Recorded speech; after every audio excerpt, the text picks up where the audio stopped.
बदलापूरमध्ये झालेल्या आंदोलनानंतर आता रेल्वे, लोहमार्ग पोलीस असेल, स्थानिक पोलीस असतील, यामध्ये 2000 पेक्षा अधिक लोकांवरती गुन्हे दाखल करण्याची प्रक्रिया सुरू झालेली आहे। मी सध्या उभा आहे कल्याण लोहमार्ग पोलीस स्थानकासमोर। आपण पाहू शकता या ठिकाणीच काल बदलापूर रेल्वे स्टेशनवरती रेल रोको केला होता आणि त्या प्रकरणामध्ये या ठिकाणी 28 पेक्षा अधिक जे आंदोलनकर्ते त्यांना पोलिसांनी रात्री उशिरा गुन्हा दाखल करत ताब्यात घेतलेले आहे। आज दुपारनंतर त्यांना न्यायालयामध्ये हजर करण्यात येणार आहे।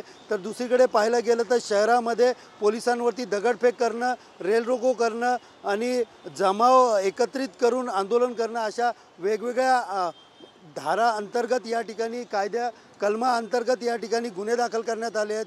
तर दुसरीकडे पाहायला गेलं तर आंदोलनकर्त्यांना हटवण्यासाठी पोलिसांचा सौम्य असा लाठीचार्ज झाला व त्यानंतर शहरामध्ये आंदोलनकर्ते शहरामध्ये बस असेल त्याचबरोबर गाडीची असेल त्यांची तोडफोड देखील त्या ठिकाणी केली होती आणि त्या प्रकरणी देखील विविध पोलीस स्टेशनमध्ये अनेक गुन्हे दाखल आहेत। आज दुपारच्या नंतर सगळेच आंदोलनकर्त्यांना आज कल्याण रेल्वे कोर्ट असेल त्याचबरोबर उल्हासनगर कोर्ट असतील अशा विविध कोर्टात न्यायालयामध्ये त्यांना नेण्यात येणार आहेत आणि त्याची पुढची सुनावणी जी आहे ती कोर्टाकडनं केली जाणार आहे। त्यांना पोलीस कोठडी भेटते का मॅजिस्ट्रेट कस्टडी याकडे सगळ्यांचं लक्ष लागलेलं आहे। मात्र कालचं जे आंदोलन आहे ते उग्र होतं आणि त्या आंदोलनावरती आता गुन्हे दाखल करत पोलिसांकडनं आरोपींना धरपकड ही सुरू झालेली आहे।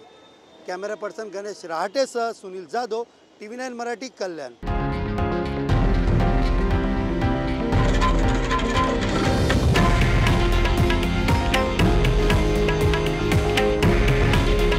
हे आहे देशातील नंबर 1 न्यूज नेटवर्क आणि आपण पाहत आहात TV9 मराठी।